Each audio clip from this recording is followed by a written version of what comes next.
Boa noite, doutora Adriana Marra, seja bem-vinda. Hoje a doutora Adriana Marra vai falar sobre contexto histórico do controle social e sua aplicação no PNE, certo? Pode começar a sua aula, professora doutora Adriana Marra. Obrigada, Lu. Boa noite, então, pessoal.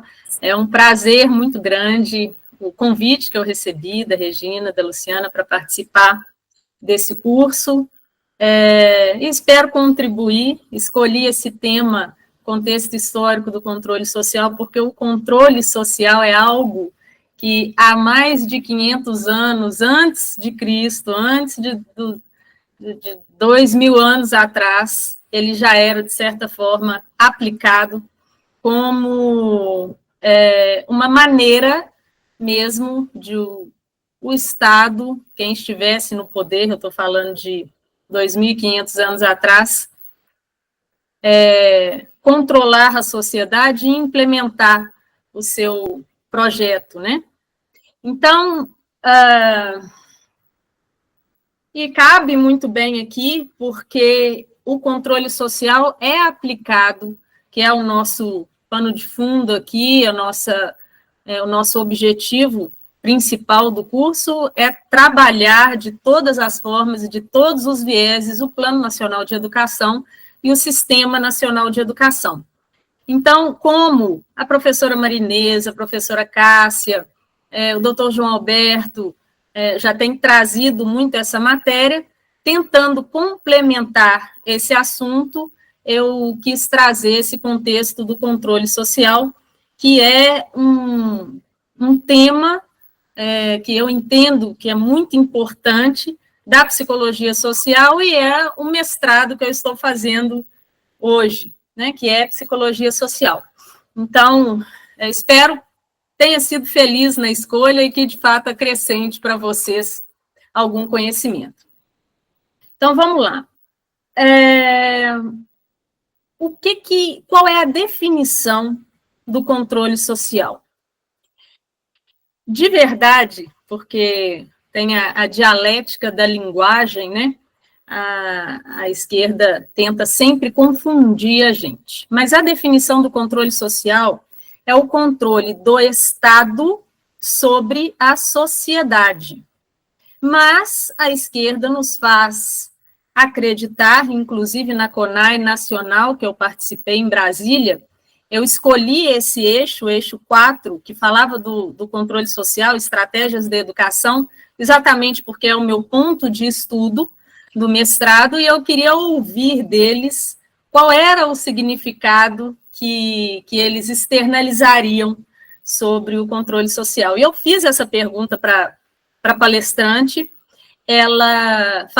dei uma de sonsa lá, falei, doutora, quero te parabenizar pela palestra, que está muito boa, muito instrutiva, mas eu não sou da área da educação, e vocês têm falado repetidamente sobre controle social, e eu gostaria de saber a definição desse controle social para que eu possa compreender um pouco melhor esse contexto, né? E aí ela não me respondeu, e falou que o próximo palestrante me responderia. Então, ele teve 30 minutos para pensar como ele me responderia. E aí, quando ele assumiu o palco, ele não me respondeu, eu provoquei novamente, e aí ele respondeu que era o controle da sociedade sobre o Estado. E vocês vão ver, pela série de exemplos que eu darei, que não é isso. É um controle do Estado sobre a sociedade mesmo. E qual é o objetivo desse controle social? É a certeza de que a implementação dos projetos, do plano de poder deles, sejam de fato cumpridos e implementados. Né? É um projeto de permanência no poder. Então, eles precisam estudar a sociedade, estudar o comportamento social, para que eles possam ter um controle maior sobre as ações que dão certo, as ações que não dão certo. Então, eu mencionei aqui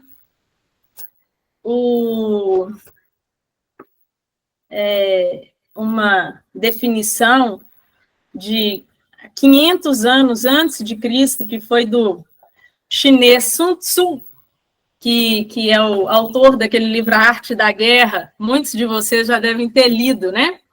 E ele já disse o seguinte: gente, olha como a coisa é estudada há 500 anos antes de Cristo. Ele fala o seguinte, aqui no livro do Yuri Bensmenov, que é um livro que a gente sempre indica, é um livro maravilhoso.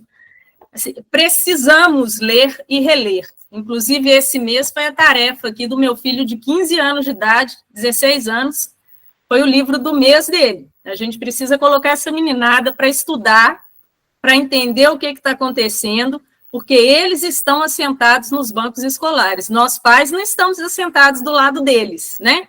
Para cutucar e falar, ó, isso aqui está te doutrinando, isso aqui não, isso aqui está bacana. Então, eles precisam desenvolver formas, ferramentas para que eles saibam compreender o que está sendo passado para eles e saibam se proteger também. Então, aqui em casa, todo mês, ou é um documentário do Brasil Paralelo, ou é uma literatura dessa, o outro de 13 anos leu o último livro do Nicolas, agora no mês passado. Então, assim, já fica a minha sugestão aí, como uma forma da gente preparando a turma, né, as crianças, adolescentes. A Ana Campagnolo soltou uma lista de livros no Instagram dela, de várias faixas etárias. Então, depois vale a pena dar uma olhada, porque para a gente desenvolver esse hábito, né, de estudo para que eles se fortaleçam diante dessa realidade, porque nunca teve na história uma geração que fosse tão atacada psicologicamente, mentalmente, emocionalmente, como as nossas crianças e adolescentes estão sendo. Então, a gente precisa desenvolvê-los para que eles saibam lidar com esse ataque ostensivo que eles estão sofrendo. Então, vamos lá. Sun Tzu disse o seguinte: toda guerra é primordialmente baseada no engano do inimigo. Combater em campo de batalha é o modo mais primitivo de fazer guerra. Não há arte mais eficiente que destruir seu inimigo sem combater, subvertendo tudo que possua de valor em seu país. Então, ele está falando sobre o campo das ideias. A guerra ostensiva, a guerra armada, ela já estava há 500 anos antes de Cristo fora de moda, menos eficiente, né? Então, tem o livro, esse aqui, ó, A Construção Social da Realidade, que é o livro de psicologia social, é o meu objeto de estudo do mestrado, é um livro chato pra caramba de ler, mas é riquíssimo de conteúdo. Então, fica também essa sugestão. E ele foi escrito por dois autores, Peter Berger, que foi ele foi professor na Universidade catedrático na Universidade de Frankfurt, e o professor Luckmann, que foi professor na Universidade de Boston. E eles, então, fizeram essa leitura da psicologia. É um livro que foi publicado em 1960, tá? A escola de Frankfurt, e esse, já entrando aqui um pouco na questão do controle social, ela foi resultado de uma migração que houve de vários comunistas na União Soviética, quando o bloco foi desmontado, né? E eles entenderam que a implementação do comunismo, como foi feito por Lenin, Stalin, na China também, que mataram milhões de pessoas, não daria certo para implementar o comunismo no mundo inteiro, como é o objetivo deles.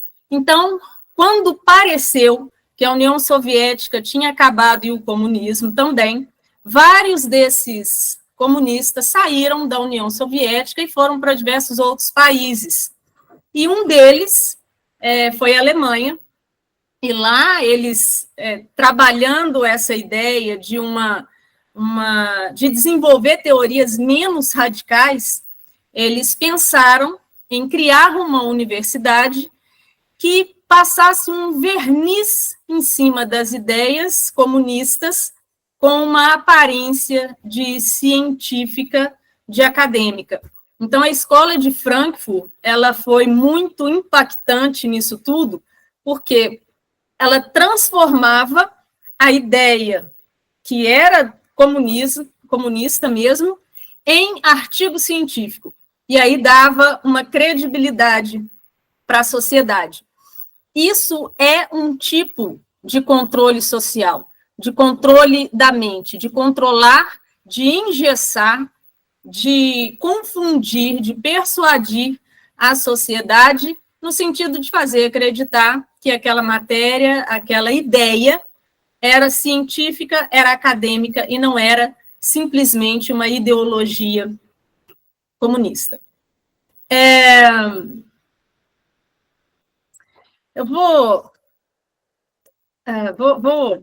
partir aqui de dois conceitos chaves que cabem nesse contexto todo e que a psicologia social se baseou para fazer os seus estudos, que é na ideologia marxista, na filosofia marxista, e também de Nietzsche. Nietzsche foi foi um influenciador muito grande para o desenvolvimento da psicologia social.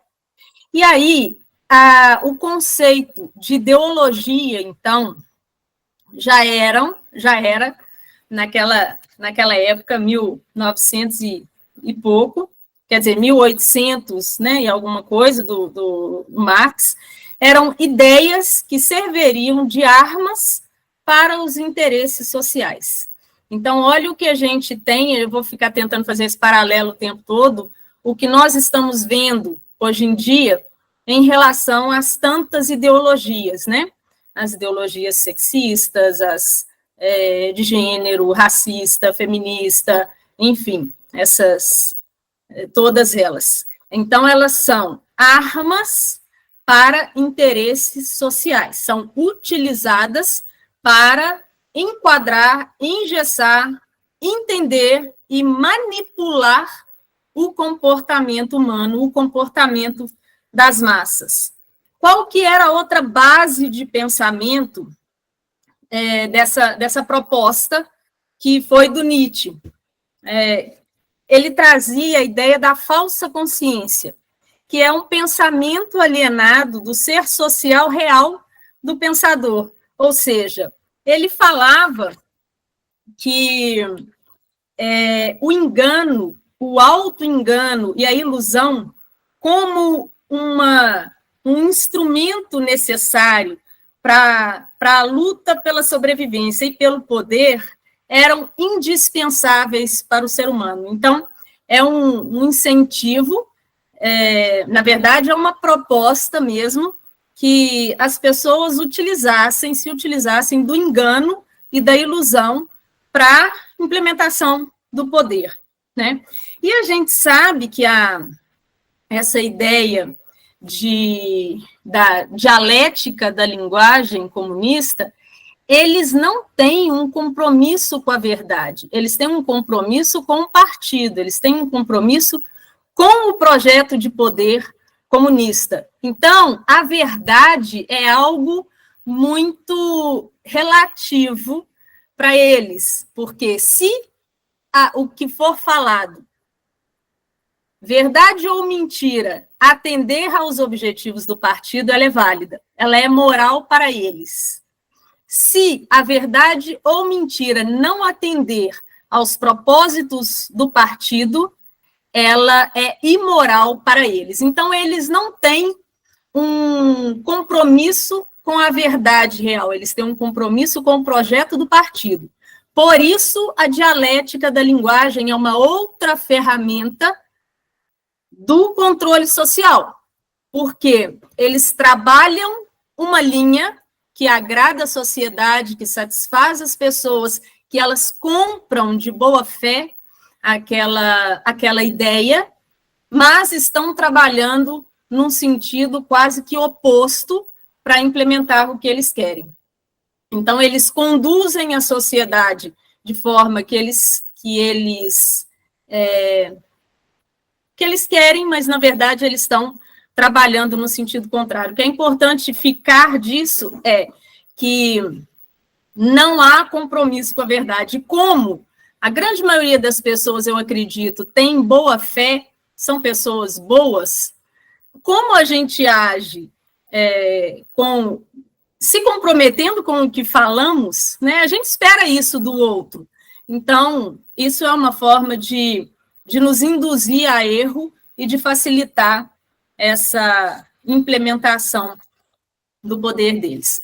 Uma outra ideia também que é importante, e é uma ideia geral para esse controle social, é a definição do Marx, que ele fala de superestrutura e infraestrutura. A intenção dessas duas palavras, desses dois conceitos, é desvalorizar o indivíduo, desvalorizar o ser humano, transformando apenas numa força de trabalho e num resultado produzido por essa força de trabalho. Então, ele retira do discurso dele a importância da pessoa, do indivíduo, e valoriza apenas o trabalho, a força de trabalho, como se a pessoa tivesse o valor pelo que ela produz. E, com isso, subliminarmente, ele acaba trabalhando, exaltando o materialismo e o anticristianismo também, né?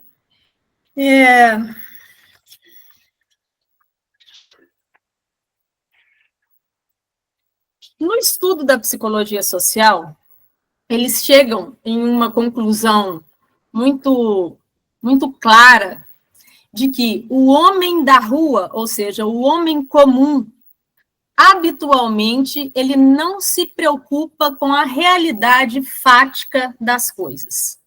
Para ele, o que ele conhece de realidade não é algo que chega a mexer com ele, exceto se aquela situação se esbarrar nele como uma espécie de problema. Se alguma situação chegar para o homem comum, o homem da rua, que eles chamam, né, homem da rua, como uma forma de problema, aí sim ele se importa e ele vai tentar entender o que está acontecendo. Então, é uma forma que eles trabalham de fazer com que essa realidade que o homem da rua, que não se importa muito com ela, que não questiona, que não tem esse senso crítico de chegar numa verdade real, ele acaba admitindo e vai se solidificando para ele. Então, o que eu quero dizer com isso? Essas ideologias que convencem, por exemplo, a ideologia de gênero, né, para o adolescente, que está numa fase um pouco mais rebelde, que está com muito hormônio, muita energia no corpo, quando eles falam, por exemplo, que seu pai e sua mãe são autoritários, que é um absurdo, um desrespeito com você, se eles não entenderem que você quer experimentar todos os tipos de sexualidade, né, com homem, com mulher, com bicho, eles estão sendo autoritários, o amor é livre, o amor é lindo. Então, eles compram essa ideia, tem a figura de poder ali, quando é o caso de um professor militante, enfim, e a guerra cultural toda, né, que a gente sabe que atua não ao acaso nessa situação, ele compra aquela realidade como se aquilo fosse verdade e lida com ela dessa forma. Agora, eles se utilizam, esses homens de poder, né, se utilizam dessa característica ou dessa infantilidade ainda do tal homem da rua, que é o homem comum, que eles chamam, que não se importa muito com, por exemplo, com a política. Quantas pessoas a gente conversa e que a reação é, não, vem conversar de política, não quero saber disso, que assunto já que se aliena, mas que compra algumas ideias e trazem aquilo como realidade. Então, os espectadores da Globo, por exemplo, né? Então, eles se utilizam de alguns campos de significação para imporem, considerando essa ignorância do homem da rua, que não se importa, de imporem certos significados, se utilizam de certas instituições para que eles criem essa pseudo-realidade na cabeça deles. Então, por exemplo, a arte é uma delas, as religiões é uma também. Elas se caracterizam, esses campos de significação, se caracterizam por desviar a atenção da realidade da vida contemporânea. Então, é fazer aquela cortina de fumaça, né, fingir, é o pão e circo. Fingir que a coisa é de um jeito, mas a verdade é outra. Então, eles se utilizam da arte, se utilizam da cultura, se utilizam das religiões. A gente tem visto, né, tudo que está acontecendo, o desvirtuamento mesmo da realidade nas religiões, a teologia da libertação, enfim, e da educação. Então, esses 4 principais campos de significação, que eles chamam, são responsáveis por fazer parecer para os seus espectadores mesmo que a realidade é uma, mas sabendo que a realidade é outra. Enquanto isso, ele mantém essa turma bem alienada e como um idiota útil, atendendo às pretensões dessa turma. Uma das ferramentas muito importantes que eles se utilizam para implementar todo esse controle social, eu não sei se eu estou sendo clara em relação à implementação do controle social, e qualquer coisa, vocês vão colocando pergunta no chat, tá? Porque é muita informação, meu tempo é relativamente curto, então eu estou tentando passar as informações, mas corre o risco de ficar alguma coisa assim, mal entendida, porque, de fato, é uma matéria profunda. Eu acho que eu ficaria aqui 5 horas com vocês. Então, coloca as perguntinhas no chat, a Luciana vai me ajudando com isso. Então, uma ferramenta importantíssima que eles têm para implementar tudo isso é exatamente a linguagem, né? A linguagem, ela é a forma de compreensão das pessoas em relação à vida cotidiana. Então, é capaz de se tornar o repertório de significados que acaba se preservando no tempo e vai transmitindo para gerações futuras também. Então, se ela é apresentada de uma forma distorcida, e nesse contexto que eu estou trazendo, na grande maioria das vezes isso acaba reverberando e permanecendo para gerações futuras. E acaba forçando o indivíduo, entrando um pouquinho naquele ponto que eu falei de padrão, que quando é repetido, é um sistema, é um ecossistema que vai se retroalimentando com o mesmo discurso, acaba transformando em um padrão de mentalidade. E é algo que já aconteceu, estou falando, esse livro foi escrito em 1960. É o que já acontecia lá, é a estratégia que eles tinham de, por exemplo, Márcia, a questão da ideologia de gênero mesmo. Quando o discurso é no mesmo sentido, dentro da escola, dentro da arte, dentro da cultura, dentro dos meios de comunicação, quiçá em algumas igrejas, esse conceito ele vai se fortalecendo, porque Qual é isso até pela neurociência mesmo, que eu estou afirmando, e aí você, doutora Márcia, me fala se eu estiver enganada. Uma das formas mais eficientes de aprendizagem é a repetição, e quando a repetição vem com algum tônus emocional, o aprendizado ele é mais eficiente ainda. Então, quando há essa repetição, por exemplo, do feminismo, da luta de classes, proletariado, que agora já está fora de moda, né? Enfim, todo mundo falando, esse ecossistema falando, repetindo da mesma forma, isso vai reverberando, vai criando rede neural, né? E vira um conceito, vira uma crença. E aí a gente repete, e quando a gente repete, essa crença, essa ideia, essa ideologia que a gente viu que são armas de movimentação social, ela acaba sendo transmitida para outras gerações, né? Enfim, então, o que essa linguagem ela trabalha nesse contexto de você está falando linguagem neutra de elo, essas coisas? Não entendi sua pergunta. Eles sabem também que, não sei se alguém já ouviu falar na pirâmide de Maslow.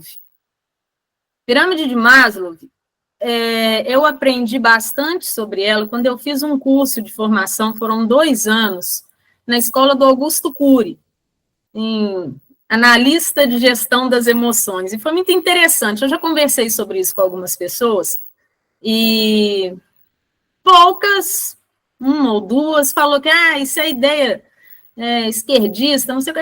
Eu não acho. Para mim, e até considerando a minha especialização em neurociência, eu acho que a neurociência respalda essa ideia, eu acho muito interessante. E esse contexto da pirâmide de Maslow, que é o seguinte, é uma pirâmide que Maslow desenvolveu, né, desenhou, que são 5 camadas. E a camada, e ele fala o seguinte, que na camada que nós estivermos, a gente não consegue absorver conhecimento, conceito, valores da camada superior. Então, por exemplo, se na camada de base, que são as pessoas que estão em estado de necessidade, em estado de sobrevivência, buscando por segurança física, buscando por um teto, buscando por comida, essa pessoa não consegue ter um senso crítico em relação à política, por exemplo, que está num nível um pouco mais elaborado, né, de complexidade, de discernimento, porque quem consegue pensar sobre assuntos mais elaborados mesmo, não são pessoas que passam por esse tipo de necessidade. Então, isso até neurocientificamente, quando a gente... Exatamente, Michele, quando a gente está passando por alguma situação que, em relação à sobrevivência, à subsistência, você não consegue, nós não conseguimos pensar racionalmente se eu estiver morrendo de fome, se eu estiver com necessidades fisiológicas, assim, de cansaço, de vontade de ir ao banheiro, de fome mesmo. Então, assim, são formações do cérebro que já são muito mais antigas. Eu não vou entrar nesse mérito agora, senão eu fujo do meu objetivo. Mas, então, que é o cérebro reptiliano, né? Que não é à toa que chama cérebro reptiliano, que desde os répteis já tem. Então, é um instinto de sobrevivência. Quando a gente está ali nesse nível, na pirâmide de Maslow, que é a primeira base, nós não conseguimos pensar em situações elaboradas, estratégicas, planejamento, críticas, criatividade. Então, ele coloca a pirâmide com várias camadas. E essa turma da engenharia social, desse projeto de poder, né, eles sabem muito bem disso. Eles sabem que, se eles mantiverem, e aí vocês podem puxar aí na memória os países comunistas, como a sociedade desses países vivem hoje. Eles precisam manter a turma na base da pirâmide, em estado de necessidade, para que eles não se tornem, eles não ascendam socialmente e não se tornem um problema. Quanto mais ignorante for a massa, mais fácil de ser manipulado. Nós sabemos disso. E eles sabem muito bem. Então, assim,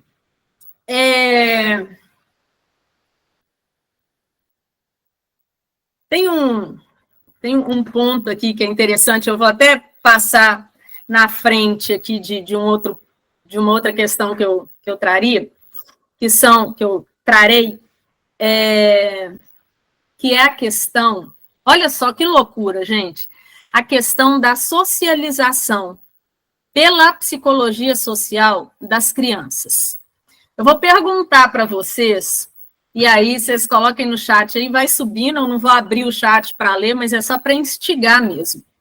Quando alguém vira para vocês e fala assim, a gente precisa socializar aquela criança, o que vocês entendem que é a socialização de uma criança? Coloca aí no chat, eu vou continuando a explicar aqui para a gente não perder tempo. Na psicologia social, eles entendem, olha como que eles são elaborados, e isso é controle social, Eles falam o seguinte, como o objetivo é permanecerem no poder, eles precisam manter a sociedade num nível da esfera ali, da pirâmide social, que não ascenda socialmente. Então, a socialização para eles é o seguinte, a criança tem a socialização primária, secundária e terciária. Eu vou falar da primária, vocês vão entender muito bem a profundidade e a gravidade do negócio. Eles dizem que a socialização primária, que é a primeira infância da criança, é a mais eficiente que tem. Por quê? Porque os pais, especialmente a mãe, que é quem fica mais com os filhos e repete os mesmos conceitos na cabeça do filho, e quando a mãe chama atenção, quando a mãe incentiva, vem uma carga emocional. Então, eu falei há uns minutos atrás, né? Qual é a melhor forma de aprendizagem? Repetição, com emoção e repetição. Então, olha o trabalho que eles fazem. Eles não querem que a sociedade ascenda socialmente, né? Para outras classes sociais. Então, eles fazem um trabalho de persuasão, utilizando a linguagem com essa finalidade de desenvolver crenças limitantes nos pais, nessa classe mais humilde da sociedade, nesse sentido dessas ideologias todas que a gente vê, que são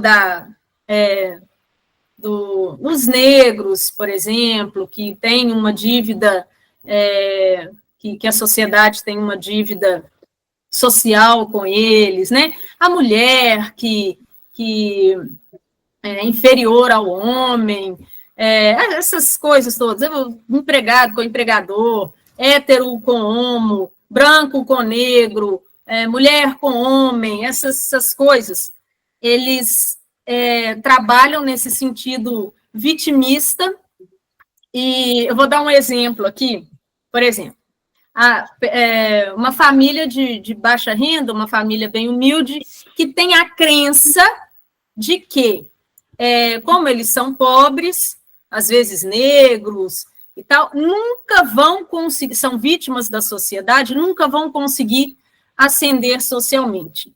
eles são estimulados a esse tipo de pensamento, né, de crença, e essa mãe e esse pai vai passar esse conceito para o filho.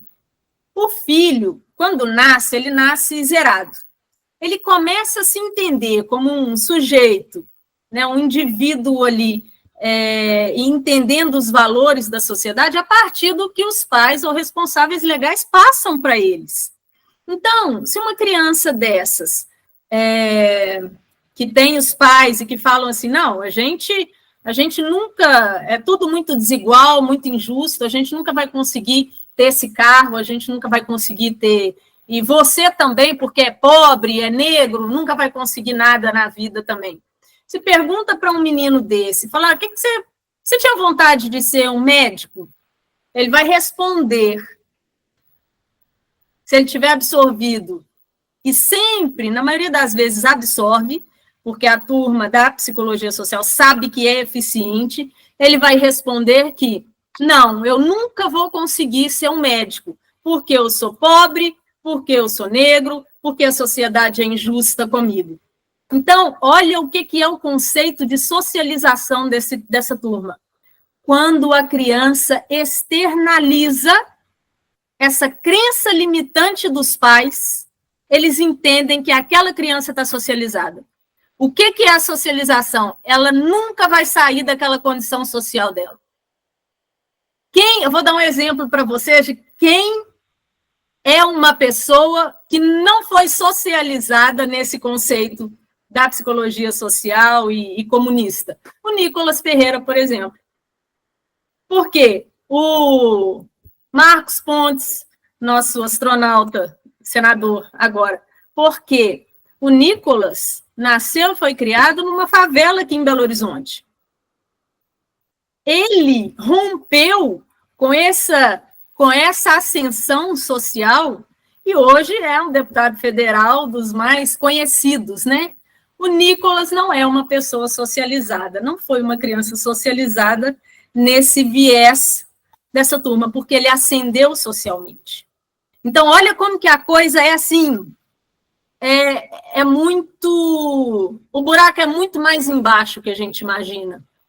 E eles trabalham com neurociência, eles trabalham com a psicologia social, eles são elaborados nas estratégias, nos planos deles.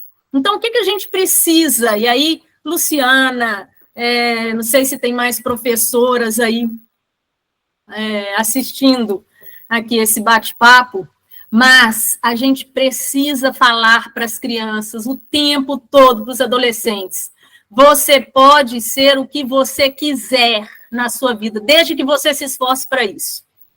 E tem um vídeo do Marcos Pontes que ele conta essa história dele, vale a pena procurar aí no YouTube, deve ter, que ele conta que ele era um funcionário de uma ferrovia, né, sei lá, e bem humilde, a mãe funcionária pública, ganhava um salário mínimo, enfim, família bem humilde, e ele sonhando em ser, na verdade ele já sonhava em ser astronauta, mas ele tinha coragem de falar com os colegas de trabalho que ele queria ser piloto, e os colegas já gozavam ele até, que isso?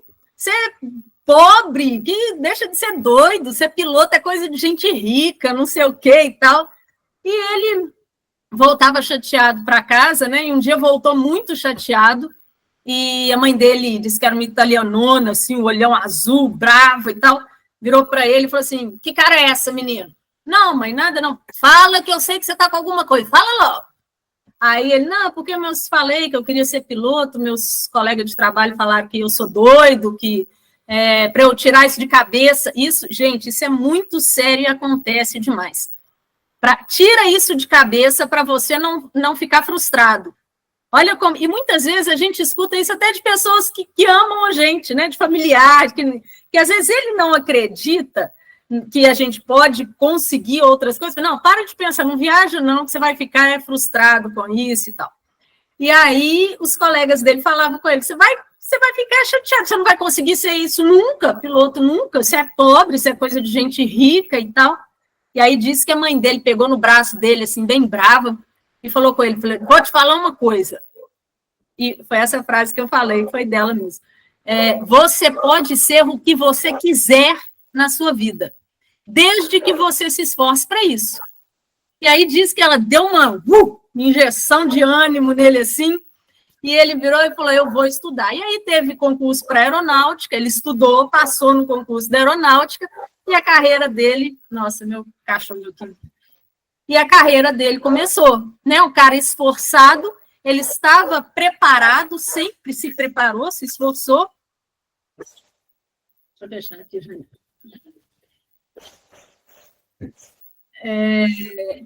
E quando as oportunidades apareciam, ele estava preparado.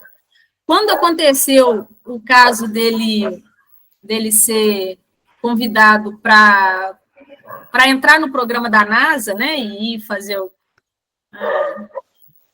voar lá para o espaço, não tinha no edital da NASA a possibilidade de um astronauta que não fosse americano. Mas ele já tinha cumprido todos os requisitos, por esforço próprio mesmo, já tinha se especializado em tudo e tal. E saiu, pela primeira vez, o edital permitindo a entrada de um estrangeiro para entrar nessa aventura aí. E ele estava preparado para isso. Então, é uma forma, sabe, voltando, né, aqui sair um pouco, mas porque eu acho que é muito interessante a forma que nós temos de romper, de quebrar essa estratégia que eles têm. Espera aí, gente, deixa eu fechar a porta aqui, porque eu acho que deve estar incomodando e está me desconcentrando. Espera aí. Então, assim, eles trabalham com essa questão de desenvolver, fortalecer crenças limitantes mesmo, nas crianças, principalmente, a primeira infância, que é essa socialização primária, que acontece dentro de casa, para que essa criança já desenvolva essa crença e nunca mais saia desse mesmo status social que ela estava. Então, a forma que nós temos de romper com isso é exatamente de empoderar essas crianças, de mostrar que elas são inteligentes e elas são, que são capazes e que precisam se esforçar para elas conseguirem o que elas quiserem.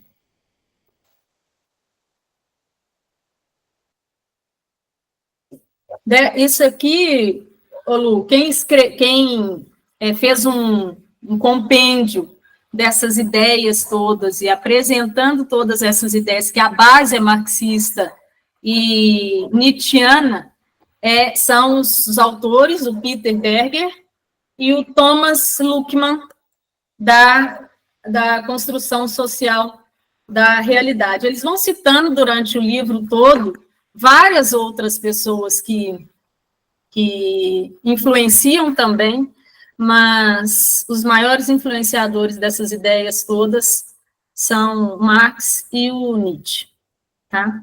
E eles vão elaborando, né, as estratégias e os métodos. Uma outra forma, então, assim, ficou claro por que trabalhar com a mente das crianças, desenvolvendo essa crença limitante, para que eles não ascendam socialmente, é uma forma de controle social?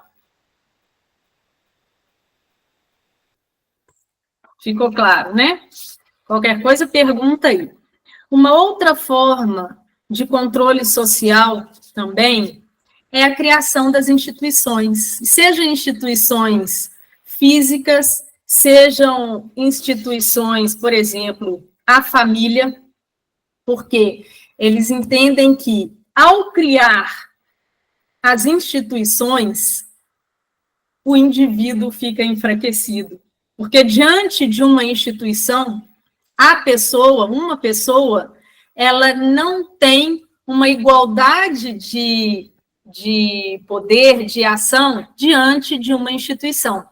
Então, por exemplo, quando acontece alguma coisa injusta, assim, em alguma instituição governamental ou privada, dentro de uma comunidade, de um grupo, você sozinho tem muito mais dificuldade de se colocar, de fazer a sua ideia valer, do que quando você está litigando ali com uma instituição que já tem um padrão de comportamento, né?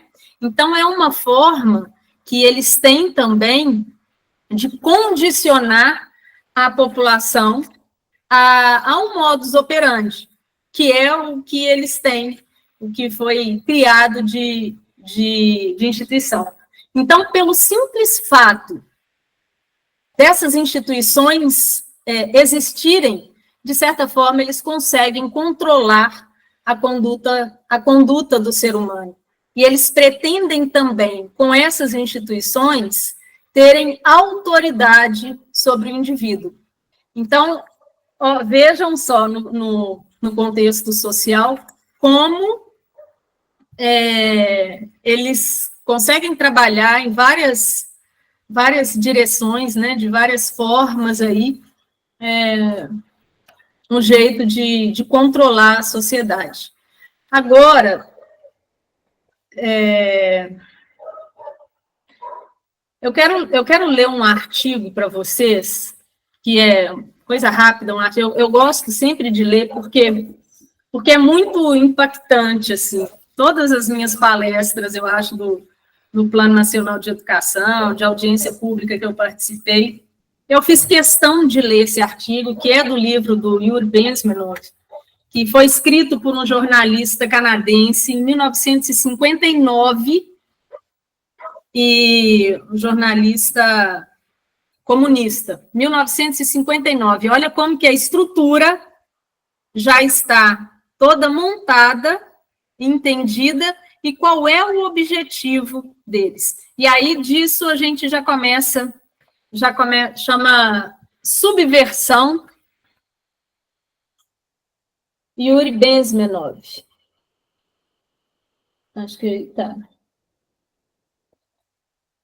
Depois eu coloco no... Vai ser livro... Eu vou indicar alguns livros no material e eu coloco isso, tá? Então, é rapidinho, é um artigo pequeno, mas é muito interessante pelo paralelo, que eu tenho certeza que todo mundo vai fazer com o que a gente está vivenciando hoje, como que a coisa é pensada. Ele diz o seguinte: se eu fosse um agente comunista, naquela época, só uma introduçãozinha aqui, naquela época, esse livro é uma biografia, uma autobiografia de um ex-agente do KGB, dissidente, e ele resolveu contar para o mundo inteiro qual é o propósito do KGB, e depois que ele descobriu, né, o que era mesmo. Então, a ideia que nessa época era que a União Soviética subvertesse os Estados Unidos, tá? Então, o contexto é esse. Se eu fosse um agente comunista na América com milhões de dólares para gastar anualmente, eu não os desperdiçaria subornando servidores públicos para obter segredos de Estado. Mas eu iria esbanjar e encorajar as relapsas bandas de garagem da região a produzir mais e mais uma cultura de lixo. Músicos desmiolados e obscuros seriam ajudados a se promover. Eu procuraria os editores mais questionáveis dos livros de bolso mais imundos e lhes daria algumas centenas de milhares de dólares para que montassem escritórios mais respeitáveis. Estenderia a mão a qualquer tendência para a geração beat. Qualquer coisa promovendo a rebeldia dos adolescentes, contribuindo para a confusão e a exasperação dos pais seria prodigamente patrocinada. A intenção básica dos meus gastos seria quebrar a disciplina, estimular o afrouxamento da autoridade sobre qualquer criança, de modo a fazer crescer em pouco tempo uma geração de adultos que pudesse facilmente sair do controle. A América, em desespero, buscaria por qualquer tipo de disciplina capaz de salvá-la. Então, belo feito uma pintura seria o comunismo, a disciplina mais férrea desde Esparta. A vitória seria sem sangue, exceto, é claro, nos campos de concentração, tortura, prisões e coisa do tipo. Mas ninguém saberia, graças à censura da imprensa. Olha só, um texto escrito em 1959. Agora vamos passar para os nossos dias atuais, né? Vamos falar do PNE, do SNE. Então, tá. Então, vamos agora para o PNE, para o controle social no PNE e no SNE. Lu, estão te chamando aí no chat. O que a gente tem em relação a esse controle social também no Plano Nacional de Educação, projeto de lei 2614 e 24. Um dos pontos, né, que são vários, por exemplo, a substituição da qualidade acadêmica pela qualidade social da educação. Em vários momentos do documento de referência, e aí eu vou relacionar os artigos direitinho depois para viabilizar uma consulta mais direta, né, para vocês conferirem lá, mas eu encaminho até na quarta-feira, tá? Não foi posto nesse Plano Nacional de Educação e nem no documento referência da CONAI nenhum critério de qualidade da educação.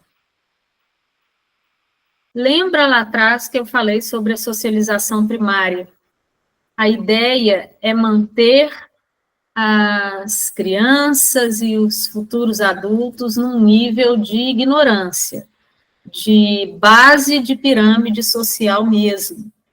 E esse Plano Nacional de Educação, que teve o documento da CONAI aprovado, ele não traz nenhuma referência de critério, de meta, de um padrão de qualidade acadêmica, ou seja, não trazem nenhuma referência ao PISA, por exemplo, ao TIMSS, ao PIUS, que são exames internacionais e que medem essa qualidade de educação, né? Mas o tempo inteiro no documento eles falam de cota social, eles falam de inclusão, eles falam de acessibilidade no sentido de mais vagas, de todo mundo na escola, e quanto mais, e aí já entrando num outro ponto também, que é a obrigatoriedade da matrícula a partir de 0 anos de idade.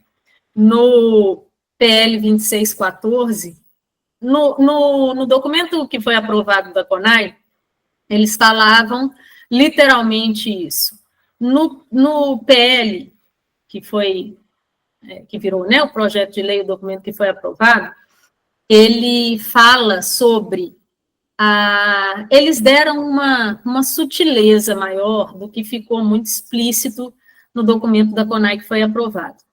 Eles falam, então, sobre havendo vagas, o Estado proporcionando vagas, as crianças têm que ser matriculadas a partir de 0 anos de idade. Entendeu? Então, assim, é uma forma de controle social também. Por quê? E principalmente trazendo a questão da escola integral, né? A escola integral em escolas que não têm estruturas direito para possibilitar um contraturno de qualidade, que tenha esporte, que tenha arte de verdade, que tenha cultura de verdade, que desenvolva de verdade os meninos. Então, eles ficam praticamente, exatamente, Rodrigo, período da esponja mesmo, é o período aí que as sinapses, né, estão efervescendo, as sinapses neurais, então, que tudo que é falar, por isso que a socialização na primeira infância é muito importante também, é o período que as crianças estão mais ali como esponjinha mesmo, absorvendo tudo, o que é bom e o que é ruim, né? Então, sem trazer nenhum critério de qualidade acadêmica, incluindo só essa questão social, eles falam num padrão nacional de qualidade no plano, no PL 2614. E esse padrão nacional de qualidade, ninguém sabe o que é. E se for para a gente tirar uma ideia do padrão de qualidade da educação brasileira, a gente não fica muito animado, né? Porque, inclusive, o último exame do PISA aí confirmou a baixíssima qualidade da educação brasileira, apesar de ser um dos países que mais investe financeiramente na educação. Então, obrigando os pais a matricularem os filhos a partir de 0 anos de idade, é uma forma de afastar os nossos filhos de nós, de impedir que nós os eduquemos, imagina, a partir de 0 anos, a questão até de amamentação, e na escola integral, desde que o Estado promova essas vagas. A condição é que o Estado tenha vagas para essa proposta de creche e de horário integral. Tendo, não é uma opção da família deixar de matricular, tá? Se tiver alguma pergunta, alguma coisa aí, fica à vontade. Uma outra forma de controle social em relação ao investimento, porque a gente sabe da baixa qualidade, o discurso deles é que não tem que haver economia para a educação precisa sempre haver investimento, né? Agora, o que eles não sabem explicar, e a gente levanta isso nas audiências públicas que nós participamos, é o porquê o Brasil é um dos países que mais investe na educação e está lá nos últimos lugares em relação à qualidade. Então, isso é de uma incompetência, no mínimo uma incompetência, sem querer considerar aqui má fé e tal, mas, no mínimo, uma incompetência absurda dos gestores da educação, que, inclusive, deveriam responder por isso, né? Porque é dinheiro público, milhões, bilhões, a educação e a saúde são os ministérios que mais recebem verbas do governo, e não apresentam nenhum resultado, comprometendo a geração, comprometendo a qualidade da cidadania de uma forma geral do país. Então, eles estão aí no Plano Nacional de Educação, eles pretendem que o investimento passe de 6% do PIB para 10% do PIB. Por que eu estou trazendo esse ponto como controle social? Porque eles vão continuar investindo em capacitação de professores para trabalhar essa militância em sala de aula. Isso foi falado nas palestras lá do CONAI, eu assisti essa justificativa, porque foi falado no eixo que eu escolhi, que esse aumento do investimento seria para capacitar os professores a trabalhar com a ideologia de gênero, com essas ideologias todas. Então, assim, parece que a gente está falando de um Ministério de Direitos Humanos, alguma coisa assim, porque numa discussão nacional sobre educação, acho que uma das coisas que menos se ouviu falar foi sobre a qualidade, de fato, da educação. Entenderam por que esse aumento do investimento é uma forma de controle social? É uma forma de continuar engessando, ratificando na péssima qualidade da educação e investindo em capacitação de professores para trabalhar essas ideologias todas em sala de aula. O outro ponto que traz no PL 2614 explicitamente sobre fazer cumprir os padrões nacionais de qualidade, que ninguém sabe o que é. Em 2008, o Fernando Haddad mencionou alguma coisa sobre padrão de qualidade nacional, mas isso nunca ficou esclarecido de fato sobre o que é. Cássia, se você tiver outra informação sobre isso, fica à vontade aí para falar. em parceria com entidades sem fins lucrativos, como a Unesco, por exemplo, obedecendo aos critérios de transparência e submissão aos mecanismos de controle social externos na forma da lei. O que a gente está falando? Políticas externas globalistas, Agenda 2030, com autorização legal de interferir como um controle social externo na educação brasileira. Olha a gravidade disso.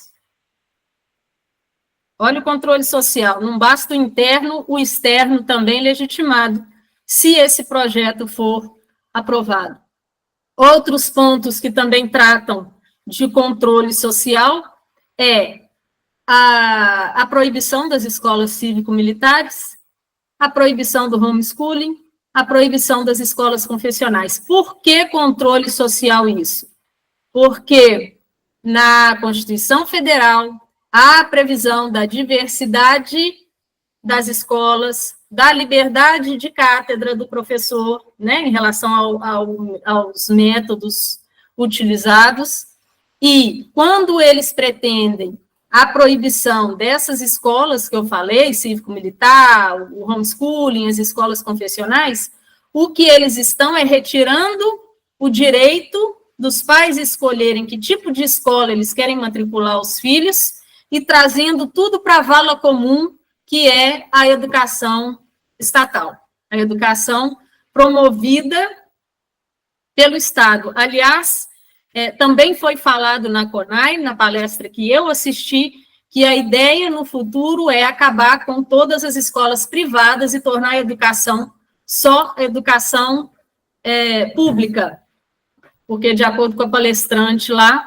a escola privada, ela oferece um grande risco à soberania do país. Aliás, Adriana, desculpa, deixa eu só... Aliás, isso está escrito no documento da CONAI textualmente, tem um artigo lá em que eles falam escola 100% pública e gratuita. É verdade.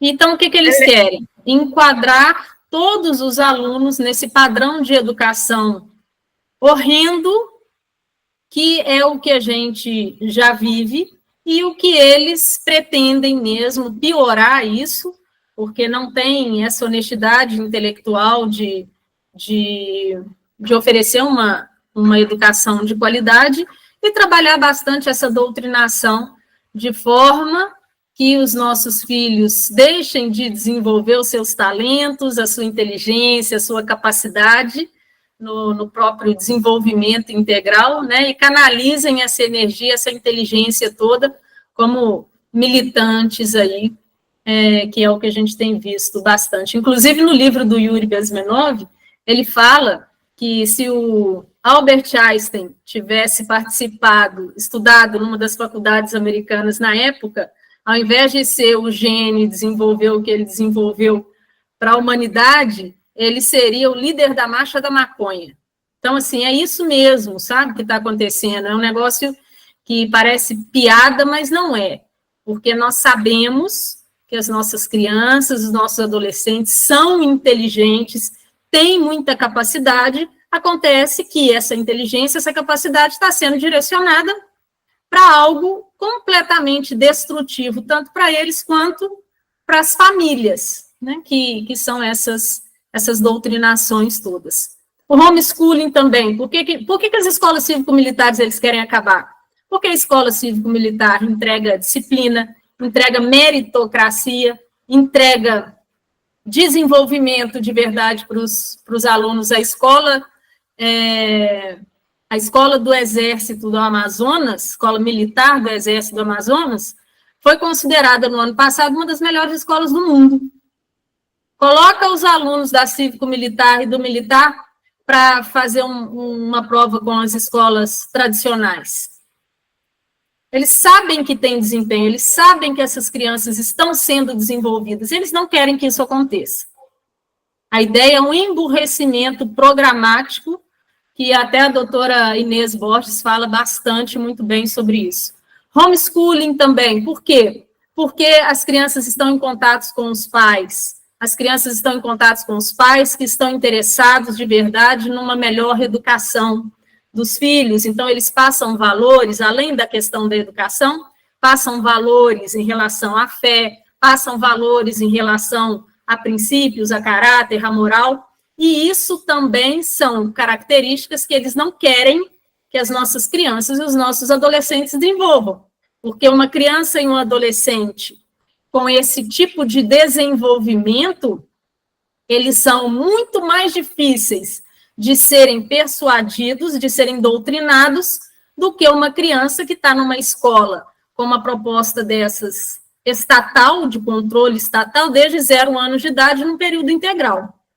As matérias cívico, as matérias aí que Michele, eu acho, levantou, a SPD, Educação Moral e Cívica, elas foram retiradas em 1993, se não me engano, do currículo escolar. Eram matérias que centravam a educação em disciplina, em espiritualidade, em propriedade privada, em patriotismo, e aí o Fernando Henrique retirou do currículo escolar.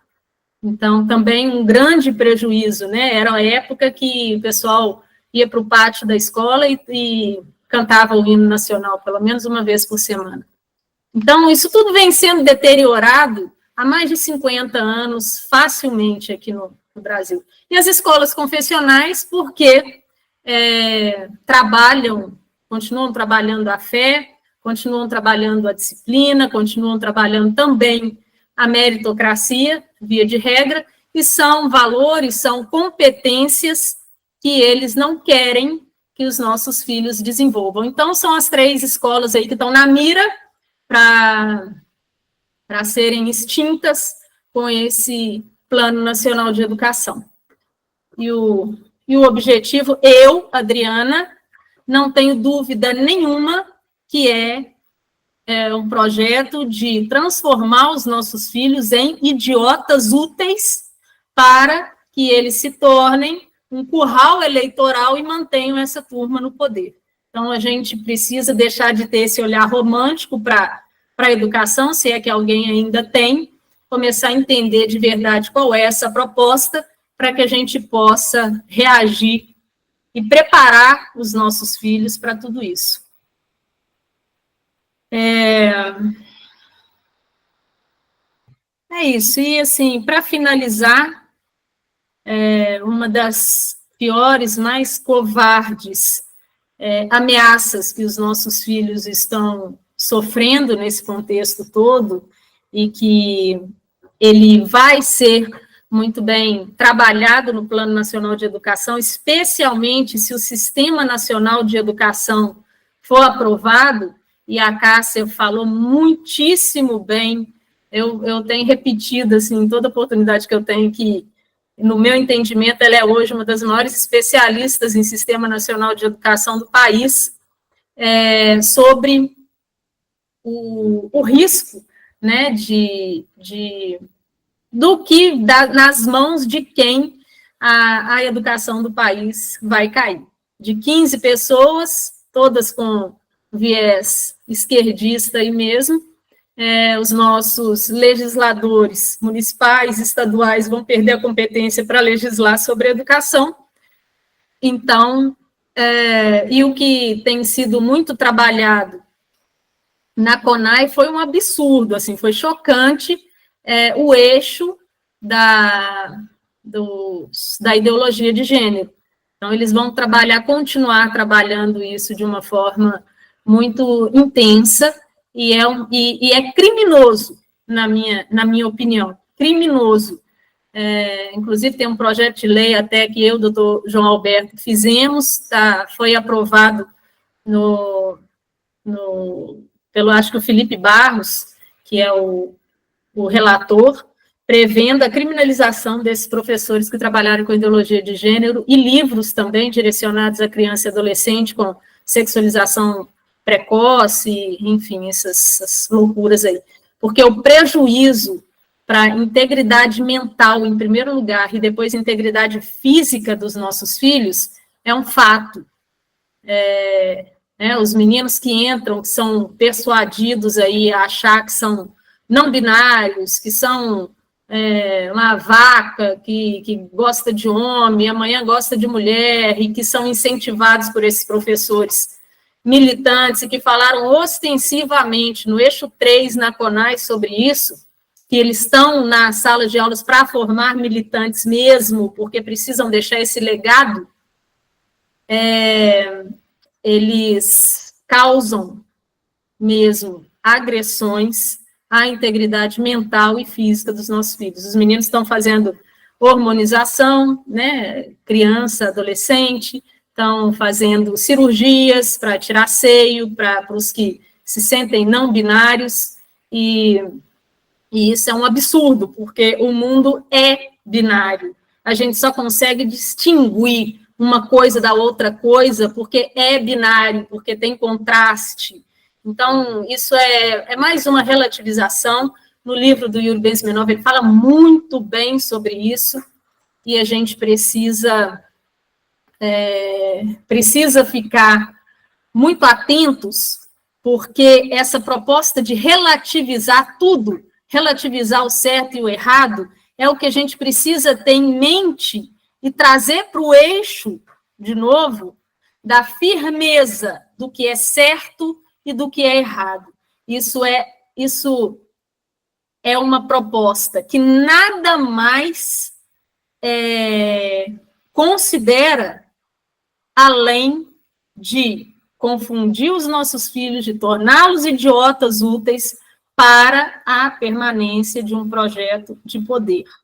Então, é uma covardia, é um crime, assim, é um crime, na minha opinião.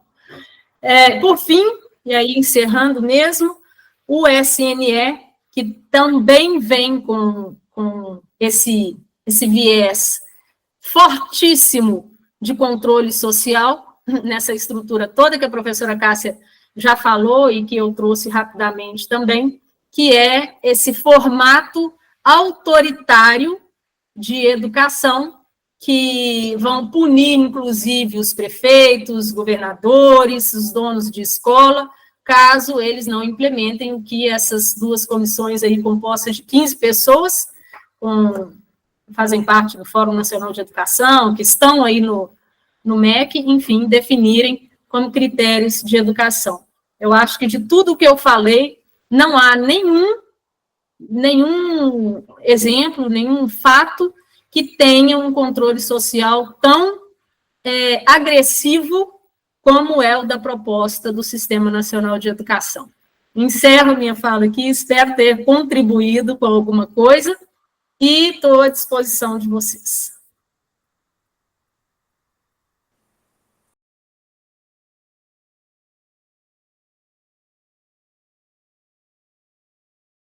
Ora, somos vigaristas e não socialistas. Ouça, seremos apoiados por todos eles. O professor que ri de Deus às crianças, já em seu berço, ele está conosco. O advogado que defende o assassino, rico e convicto, já é dos nossos. Os colegiais que matam o mujique para experimentar a sensação são dos nossos.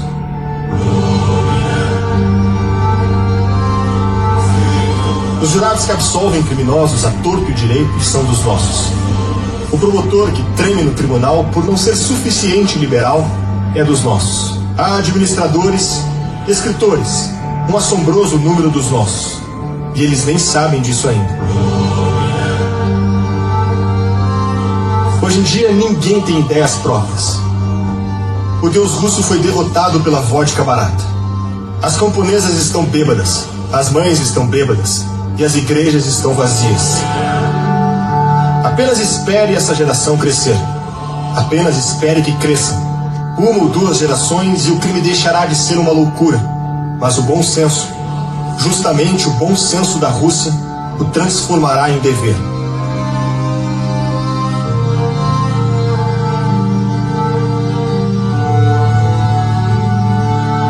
Os Demônios, Dostoiévski, 1872. Essa é a ideia da normalização dos absurdos, né? São critérios aí de perturbação social, de romper com valores da sociedade, com princípios, com o que é certo e o que é errado, e vai alienando a sociedade como um todo e implementando o que eles querem implementar. É um documentário que vale a pena assistir integralmente. Aliás, Brasil Paralelo está cheio de documentários muito bons. Qual o nome do documentário, Adriana? Chama Invasão Bolchevique. Então, vamos lá. Fernando Lobato pode fazer a pergunta para a doutora Adriana. Fernando. Boa noite.